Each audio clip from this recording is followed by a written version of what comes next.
Good evening, everybody. Good evening, and thank you for taking time to come tonight to the Student Disability Services Office Space Relocation Town Hall. Before we get going, I just want to say thank you.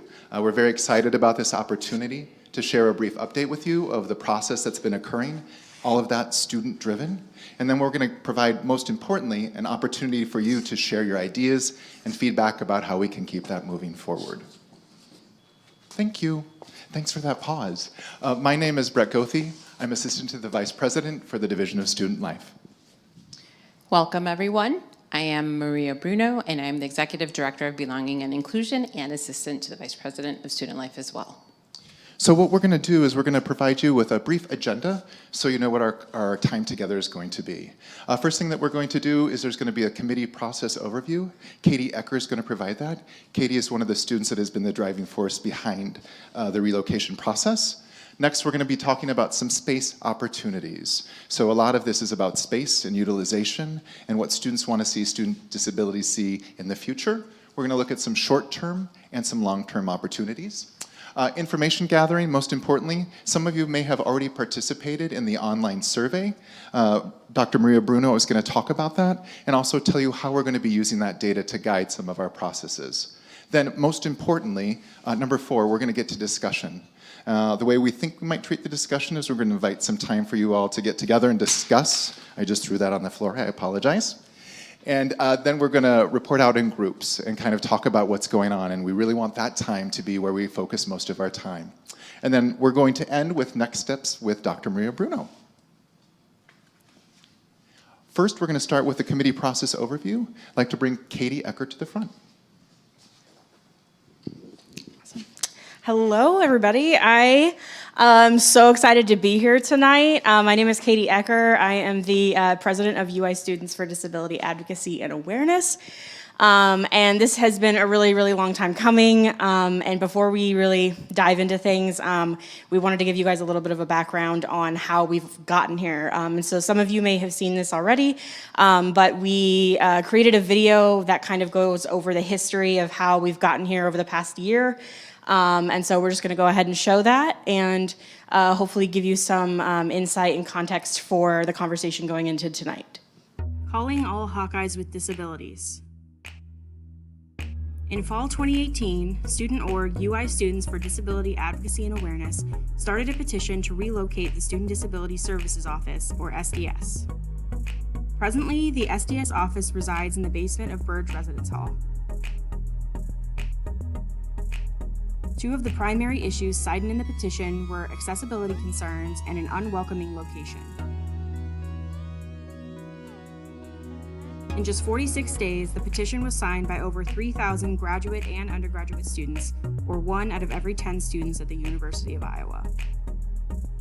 Following the creation of the petition, disabled student activists began having conversations with various administrators and staff members across campus about the relocation.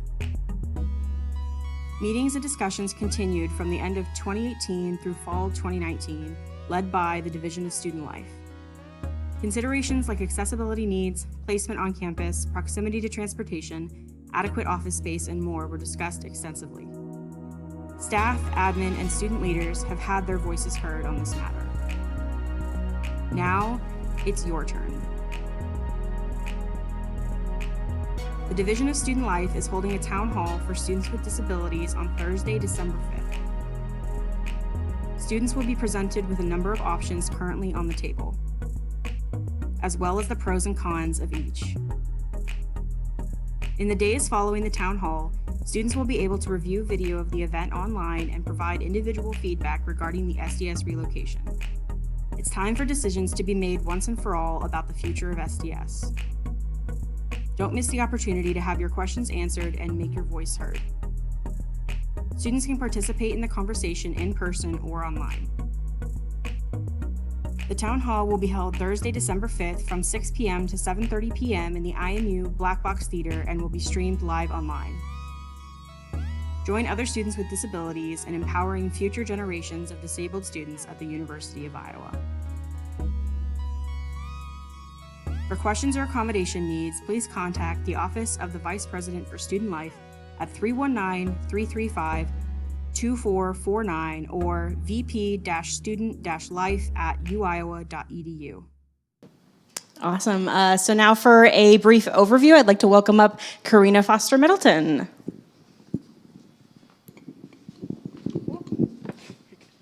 Thanks, Katie. So my name is Karina Foster Middleton. I am the president-elect of UI Students for Disability Advocacy and Awareness, or USTA. I don't know how to work the clicker. Oh, there we go. So thanks, Katie, for that video and your work on that. So I just want to provide a quick overview of the committee's process today and why we're here. So the town hall is a accumulation of efforts beginning in fall of 2018 with the petition that was started by UI Students for Disability Advocacy and Awareness, or USTA, that's us. We focused on the accessibility limitations of Bird Residence Hall and SDS's basement location, as well as the stigma associated with receiving services in a basement. We received over 3,000 signatures from students in just 46 days. That's 1 in 10 students, 10% of the students at the University of Iowa. And so the need and desire for a different location, a better location for SDS was clear. Student activists, administrators, and staff have been meeting since the end of 2018 and have continued meeting through this semester. And the resultant conversations have led us here to the town hall. Thank you for attending tonight, to everyone here, and thank you to anyone watching the live stream online for tuning in. So over the course of the committee's conversations and listening to student concerns and needs, we established several criteria for a short-term space and what that space would need to look like, need to have in order for it to be a viable space. We determined that it needed to be currently available, so the turnaround time on that space into moving into that space would be short. It needed to be on the first floor, so that way accessibility concerns would be minimal. That the space would be easily modifiable for SDS's needs. We also determined that access needed to be available from multiple exterior entries to make sure that the building itself was accessible and easily accessible. That it needed to have accessible restrooms, easy parking availability, needed to be near bus routes, that way students could access services easily. And the current location is 4,210 square feet, so it needed to be about that size or bigger if possible. So now we'll move on to Brett, who's going to introduce our current options. Thank you. I'm going to back up quickly to go over this criteria. So one of our goals, again, is to give you the opportunity to share. This is the criteria from the committee. We're looking to expand or to ask you if this is the criteria that you think you want to see in a future student disability services. So again, thank you for being here, because that's where we want to spend most of our time. So if you remember these, the committee looked across campus to see if there were opportunities available that met this criteria. The existing space that's available is extremely limited. One space opportunity that did emerge is up at the mall, the University Old Capitol Center. The space is right across from Panera and has over 5,000 square feet. So here's some views of that. Based on the criteria that was shared by the student committee, it would meet that criteria. Joe Bellata, who has been working with us from the facilities and planning, thought that potentially, if we were to move forward on this space, this would be something that might be available to us to actually start using in fall of 2020. So that would be short term. Another thing to define when we mean short term, when we're looking at relocating student disability services, the next space they would go to would potentially be from 3 to 5 years. And then another thing to start thinking about too is long term. Certainly long term means 7 to 10 years out, or even more. For that, one thing we wanted to share with you is we're starting to review the Iowa Memorial Union regarding some of our services and looking at what the Iowa Memorial Union is. It used to be the living room on campus. We think now students use it differently and there's different needs. So as we're looking forward, student disability services might have an opportunity in that space. But again, just to clarify, that's a long-term initiative. There's lots of conversation going around. There's a committee that's been formed. And the information you share with us tonight about what you want to see will be used also to help inform that. Dr. Bruno?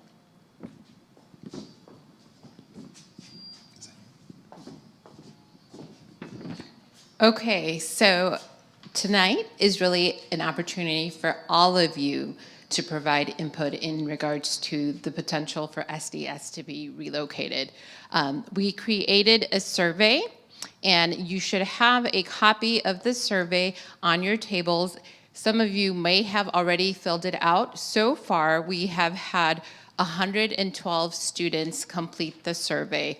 So we really are trying to gather information from all of you to inform our decision-making process. With the survey, we're basically looking at ways that we can, or things that we need to consider that are important to meet students' needs as they relate to disability services. Once we collect all the data from the survey, which will be open until the 17th, I believe. We will then analyze the data. We will identify the different themes and then share that information with the committee members. The committee members will then make recommendations, and that will inform our decision-making process. The survey was distributed to all students who are registered with SDS. We also sent the survey to UISG, GPSG, and USTA as well, and other student organizations that have disability-related focuses. The survey will be open until 11:59 p.m. on the 17th. So now we're gonna, excuse me. There is a picture up on the screen of some of the different kind of questions that we have on the survey. One of those is we offered students an opportunity to provide narrative information to us, but we also asked students to provide a rank order list of preferences based on the information that we have received from students thus far. So at this point, what we're going to do is we're going to invite you to actually spend some time in discussion with people at your tables. I recognize that there are certain individuals that are at a table by themselves. If you're able to and are willing, I would encourage you to please join another table that has other folks so that we can engage in a rich discussion. We have the surveys to help facilitate the discussion, or you might already have your own ideas that you want to share with the group. So we're going to allow about 5 to 10 minutes. For those of you who might be live streaming, if you look over to my right, excuse me, I'm going to walk over here. We have an email address for you to provide questions that you can send to myself, which is, the email is maria.bruno@uiowa.edu, and I will make sure that we include those questions in our discussion. So if you're watching us through the live stream, please make sure that you send me an email and I will include your input into our discussion. So we will be silent for the next 5 to 10 minutes. Any questions before we engage in the discussion?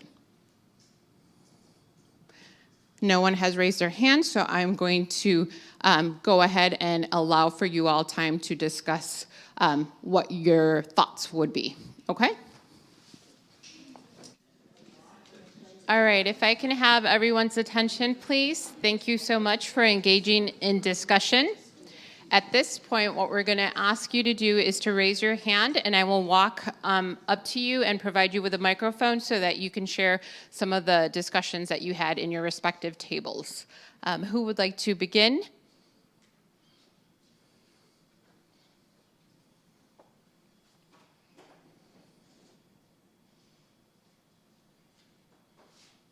Thank you.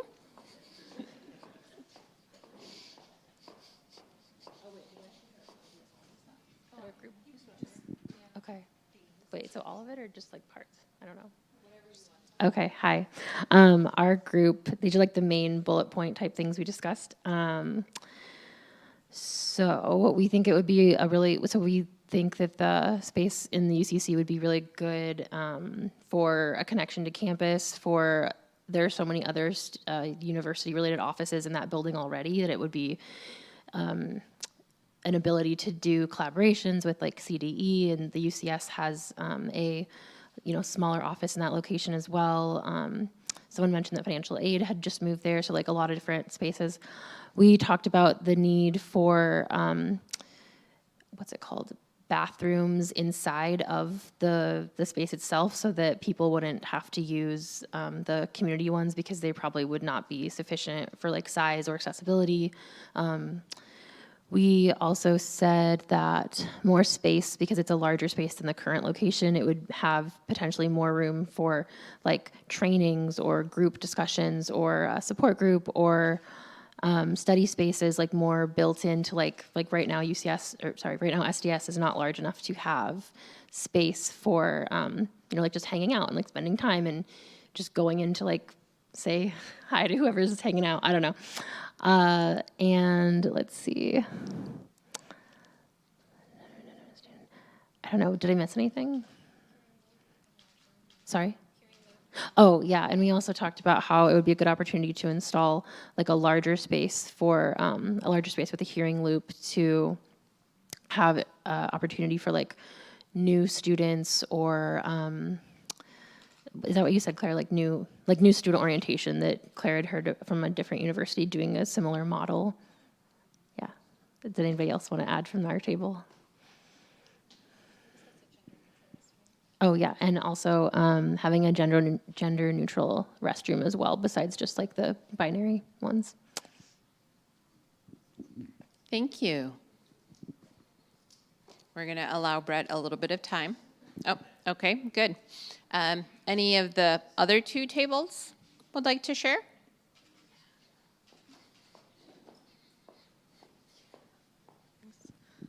Sure. Yeah, we talked about frosting the glass to the temporary location to allow us some privacy, while also not hiding ourselves by putting up a large sign saying that this is Student Disability Services, because we want to be upfront and honest about who we are and change the culture around us.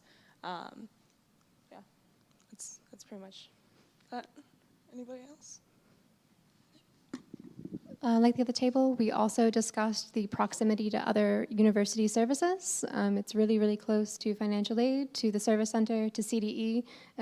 Disabled students are a portion of the population that CDE serves, and the opportunity for SDS to develop a relationship with CDE and for disabled students to be members of that space to really dig into the CDE services and support and resources could be a really fantastic opportunity.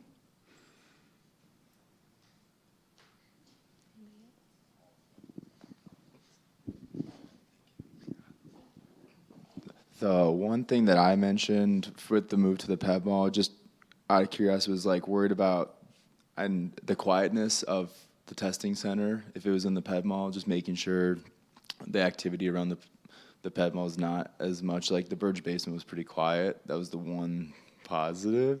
And so just making sure when you're taking a test that it's quiet enough. And I'm sure with technology nowadays, they can put up enough soundproofing material that that's not a problem. And then the other thing that I did like about the move to the Pep Mall was it's the opportunity to kind of knock out more than like two birds with one stone. You can go to the Pep Mall, you can grab lunch, and then have your meeting with your SDS advisor, or you could drop off your prescription and then go have a meeting or take a test, and you just have multiple opportunities.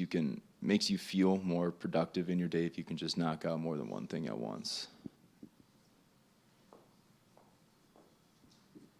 Thank you. Are there any other considerations that this group would like for us to take back and consider? I really would encourage you to think about what are the things that you must have to know that this would be a successful move for you all as students. That's really what we're trying to gather. And so if there's additional things that we perhaps have not talked about, we would also encourage you to do so. I'd just like to take a moment to back up to the criteria that was shared. So this is the criteria that we've used to move forward so far. I just want to pause and offer you a moment to look at some of this criteria again. And are there things that you strongly agree with, disagree with? Are there things that we should be adding to this? So when you look at the process that we're going to be using, this is how we're going to look at not only our short-term space, which you shared information at, but the long-term. So this is your chance to say, Maybe parking is actually much more important, so could you please put a star by that? Or we talked about accessible restrooms and you shared you feel like they should be in this space. Are there other criteria, if we remove ourselves from the conversation of the space we identified possibly in the mall, that you would like to add to that list? Brett, if it's okay with you, I'm going to read what's on the slide. Please to do, make thank sure you. that everyone knows what's on here. So the criteria that was shared with us was criteria for short-term space. Currently available, we would want first floor. The space can be easily modified. Access, multiple exterior entries, accessible restrooms, parking, near bus routes, such as CAN bus or city bus, and then currently at least 4,210 square feet, which is what we currently have in our current location.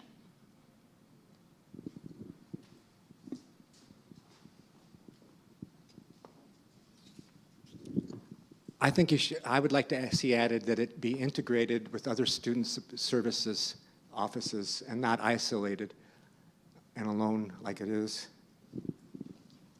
Thank you. I also saw another hand. We discussed maybe modeling other offices like MVSS, which is the Military Veteran Services office, which is also located in the same building. What they do is they expand their hours, so they close, I believe, at 10 p.m. So maybe having that opportunity for students to come in and maybe use the services. I know they have like study spaces and computer labs, so maybe expanding what SDS offers for students, it would be very important, like printing, study spaces, and all of that. And MVSS just has their student roster, their IDs, and they just scan the IDs and are able to use the space. Thank you. Coming to you. Going off of the veterans idea, basically how they're set up right now, they have a lounge, and then they have a computer lab with printing, and then they have offices in the back, which I think is a really good setup because you have all the noise up front, and it gets quieter as you go further back. I think it would just be a good idea.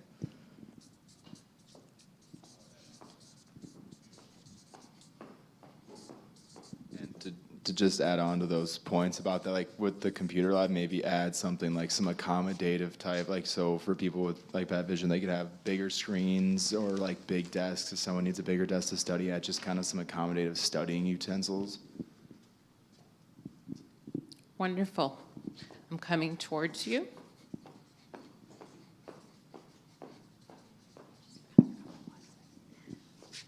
Okay, well, when I raised my hand, I knew what it was, but now I kind of forget. I think it was something Claire mentioned about study spaces. Oh, expanding testing, like expanding, like specifically testing that requires accommodations that aren't really able to be obtained outside of like an SDS setting. So kind of like what the person at the other table said about like larger computer screens or like certain softwares for test taking and those types of things. Thank you. I'll come back to you if that's okay.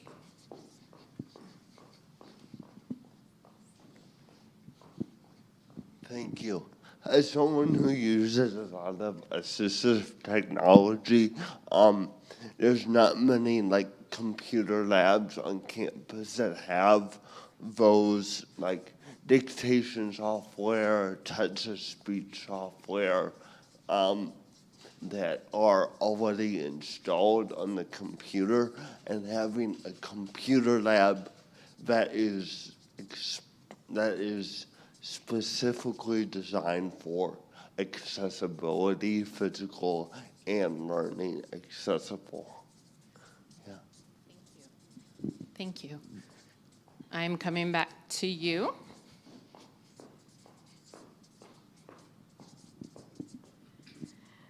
Also including like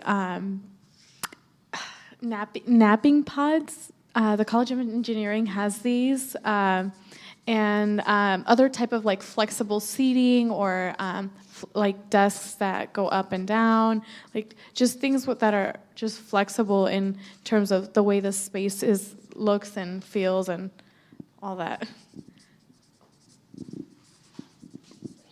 Other suggestions from anyone in the room?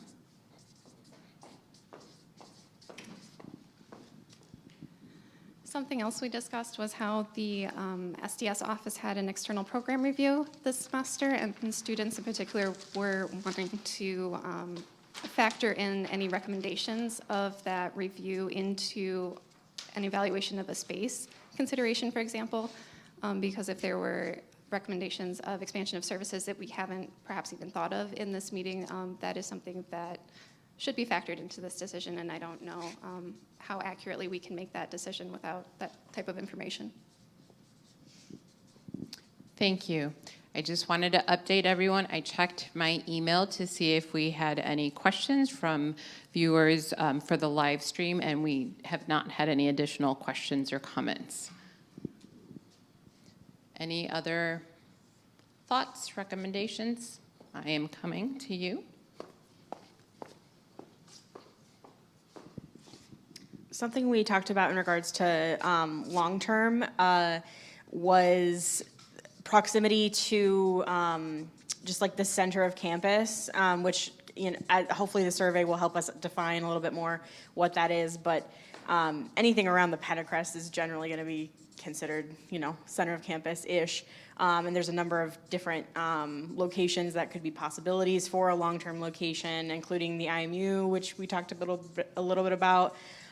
The space where the communications center currently is. There's space across the street from the, the business building, kitty corner to Old Brick Church. That any of those spaces might be potential options to look at when it comes time to determine where SDS should go for its long-term space.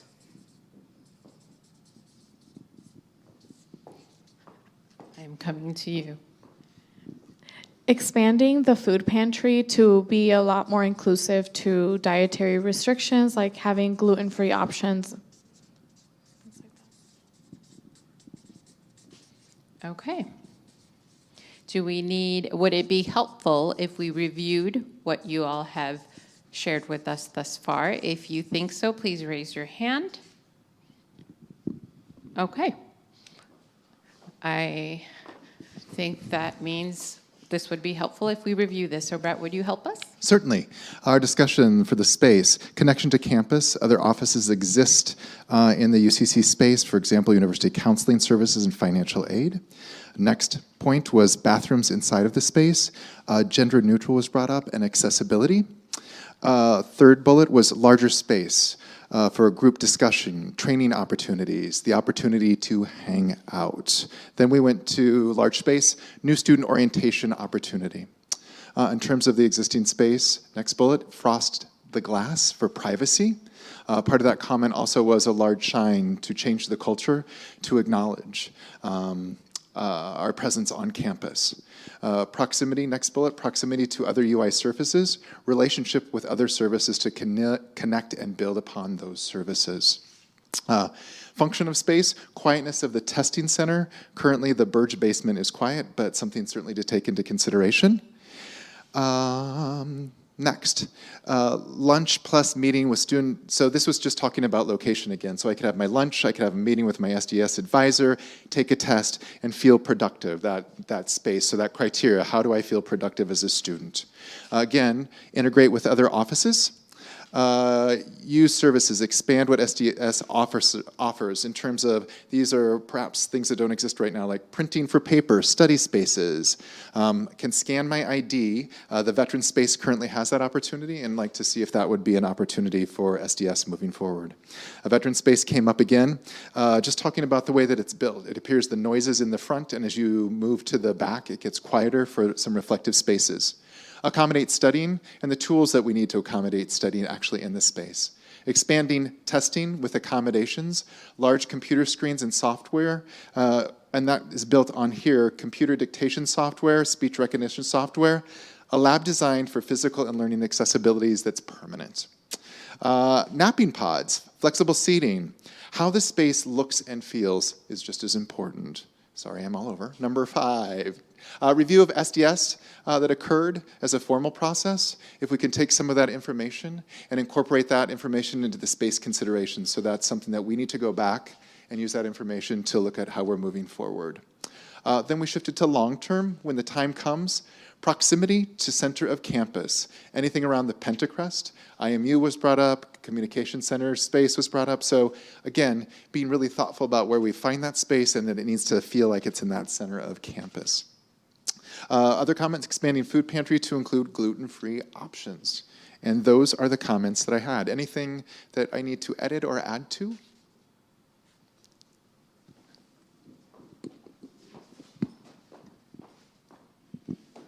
In our group, we discussed one of the issues, a question to posit is that it seems like the location actually, the short-term spot, actually meets a lot of the main criteria that we have.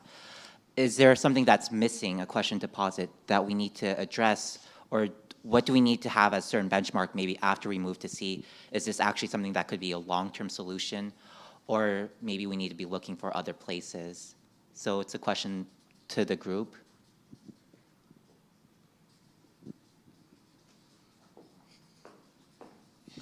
I think it meets the brief for a short-term space, but I don't think it will work as well for a long-term space, because I think one of the big ideas we have here is to start integrating SDS with every arm that the university offers, every reach. Because right now, I feel like with us being in the basement of Burge, we're basically reduced to just disabled students. And we are not just disabled students.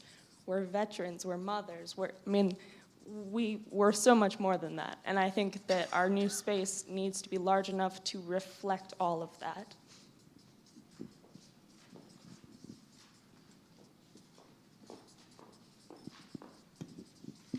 In our group, as we talked about that possibility, about what is short-term, what is long-term, and also about the possibility of changing the culture of campus. We talked about the opportunity of the short-term space to be visible and to change culture on campus, to be a more integrated part of campus in a way that we're not right now, being in an isolated part of Burge. We didn't have a sign until relatively recently.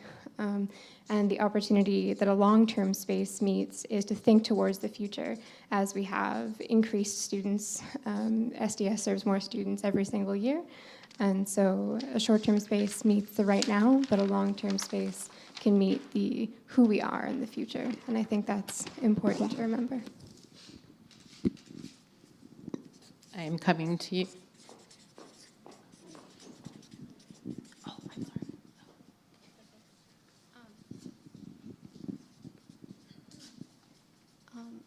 I wasn't sure if it might be okay if I discuss some of the concerns that came up about potentially using the UCC space.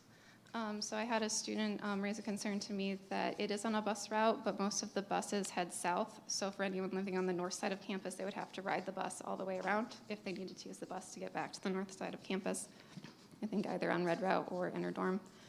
Another student had raised a concern to me with the number of people who smoke outside, that could be a problem for students with asthma. And then I was also just thinking about cookies and more. In the mall, I believe they cook with peanuts, so that could potentially be a problem for students with peanut allergies.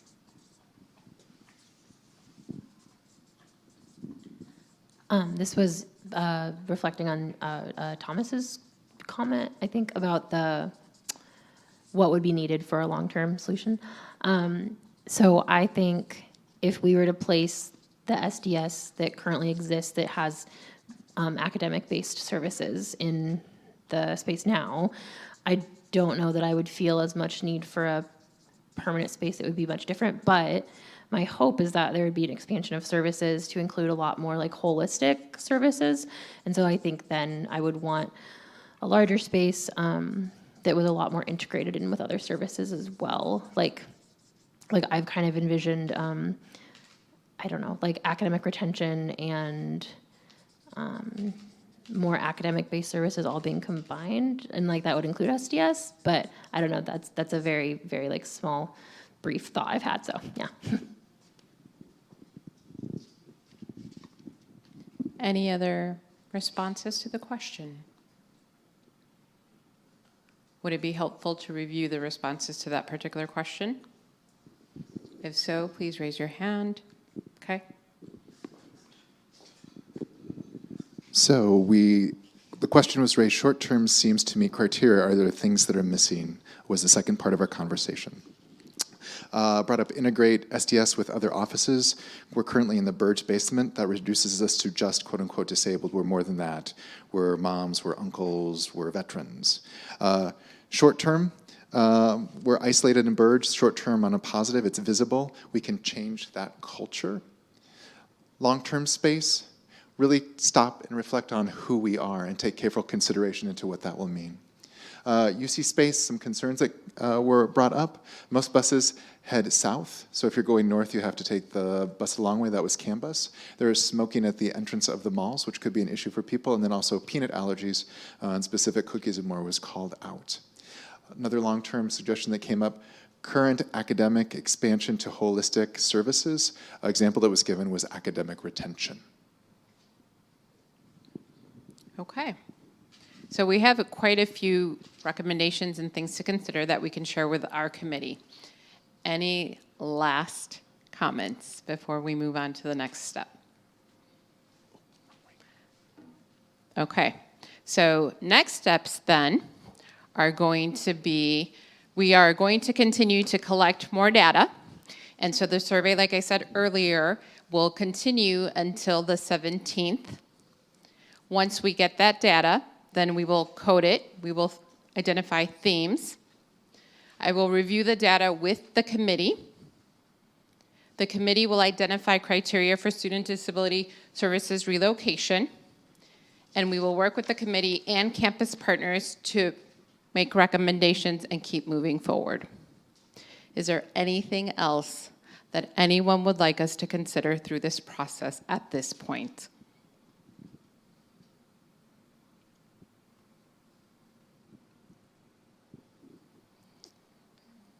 Anything? Okay. One thing we just wanted to do and acknowledge was there's been a lot of people that have been involved in this process. So we wanted to acknowledge and thank the committee that has started this work, in particular the students that have helped to drive us forward and will continue to drive us forward.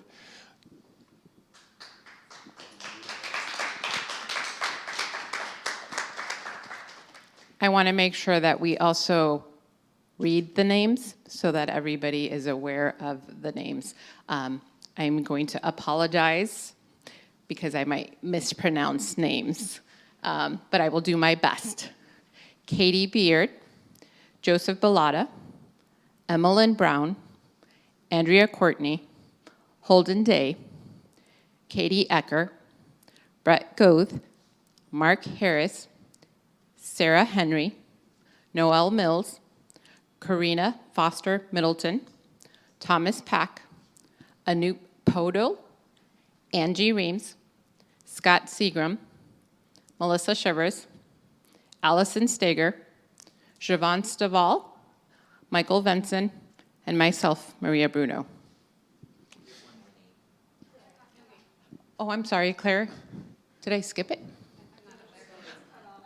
Oh, you got cut off. We apologize. I apologize. Claire Miller. So thank you so much for your time tonight. And please know this is not the end of the town hall. This is just the beginning of our discussion. We have different ways that you can contact us. Certainly you can reach out to studentlife@uiowa.edu. Also, just to remind you, Maria shared her email with you. But please encourage people to take the survey and take the survey yourself. If you have other ideas, you can also reach out to Maria or myself independently. We have a question. No. So I don't know, I know that's like committee on the top, but I also wanted to add that Dr. Melissa Shivers has been like a very integral part of this whole process too. And I don't think her name was on there, but I just wanted to like recognize that too. Thank you.